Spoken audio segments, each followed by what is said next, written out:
Clear গুলো পড়লো sir. অনেকটা বিশাল মানে ধস নেমেছে, সেই ধসের মধ্যে মোটামুটি আমরা মোবাইল ক্যামেরা করে এমনকি চোখে থেকে মানে সামনের দিকে দেখতে বুঝতে পারলাম না যে কতটা গভীর হয়েছে। আর আশেপাশে মানে 10 ফুট ডিফারেন্সে বাড়িগুলো আছে, আর অনেকটা ফাটল ধরে গেছে, প্রত্যেকটা বাড়ি ফাটল ধরে গেছে।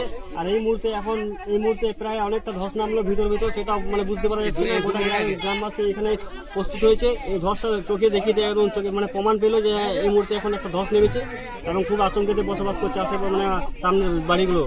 এবং পুরো গ্রাম যখন ব্লাস্টিং করে তখন পুরো গ্রামের মানুষগুলো কিন্তু খুব আতঙ্কে বসবাস করে।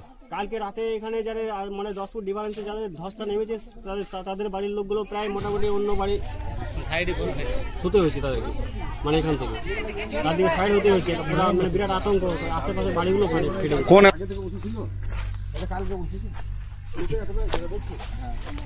আরো হালকা হালকা পড়তে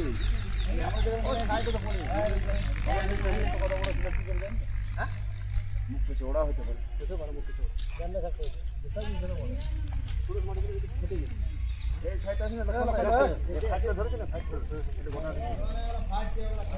দুটো পর্যায়ে আছে। একটা হচ্ছে যেটা আমাদের তরফ থেকে যে ব্যবস্থাটা নেওয়া, সেটা হচ্ছে আমরা পুলিশকে বলেছি ওখানে একটা যাতে মানুষকে একটু সচেতন করে দেখে, ধস যেখানে নামছে সেখানে যেন লোকজন না যায়, সেরকম একটা অ্যালার্টনেস ছড়িয়ে দেওয়ার জন্য।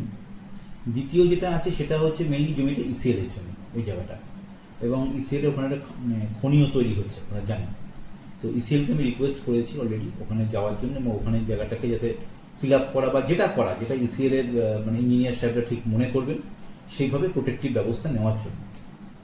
ওনারা যখন নেবে ওখানে খনি একটা করা হচ্ছে, তো ইসিএল এর জায়গায় অনেকেই বসে আছে।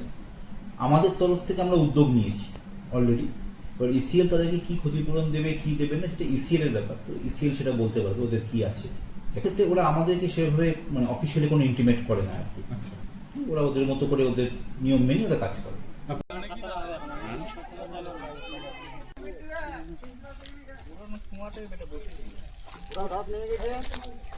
আমাদের যেটা অসুবিধা